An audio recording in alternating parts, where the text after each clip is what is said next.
તો ગુજરાતના રાજકારણના સૌથી મોટા સમાચાર સામે આવ્યા છે. તો મુમતાઝ પટેલને લઈને મહત્વના સમાચાર સામે આવ્યા છે. મુમતાઝ પટેલ નવસારીથી ચૂંટણી લડી શકે છે તેવી શક્યતા સેવાઈ રહી છે. તો નવસારીથી મુમતાઝ પટેલ ચૂંટણી લડી શકે છે તેવી હાલ સંભાવના વ્યક્ત કરવામાં આવે છે. કોંગ્રેસની નવસારી બેઠક પરથી મુમતાઝ લોકસભાની ચૂંટણી લડી શકે છે. નવસારી જિલ્લા કોંગ્રેસ પ્રમુખે આ પ્રકારનું સમર્થન આપ્યું છે.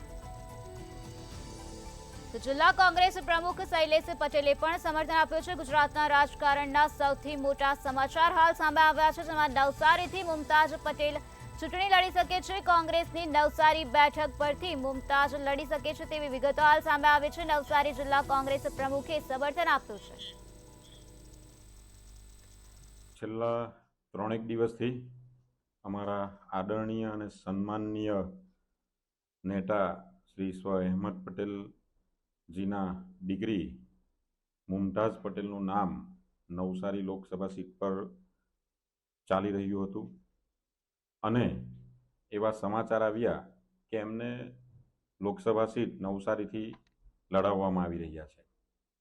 પરંતુ સુરતના સંગઠન અને નવસારી જિલ્લાના સંગઠનના સંકલનમાં અમે મિટિંગો કરી, પ્લાનિંગ કર્યા કે એમને કેવી રીતે લડાવવા. પ્રદેશ સમિતિ સાથે અને એઆઈસીસીમાં ચર્ચાઓ કરવામાં આવી અને ત્યારબાદ જે કોઈ પણ નિર્ણયો લેવામાં આવશે એ સંગઠન અને એઆઈસીસી લેશે એ નિર્ણયો અમને માન્ય રહેશે. મુમતાઝ પટેલ એમનું ભવિષ્ય ખૂબ જ ઉજ્જવળ છે અને એમને આવનારા સમયમાં ગુજરાતની રાજનીતિ હોય કે દેશની રાજનીતિમાં મોટા સ્થાન ઉપર, મોટી જગ્યા ઉપર કામ કરવાનું છે.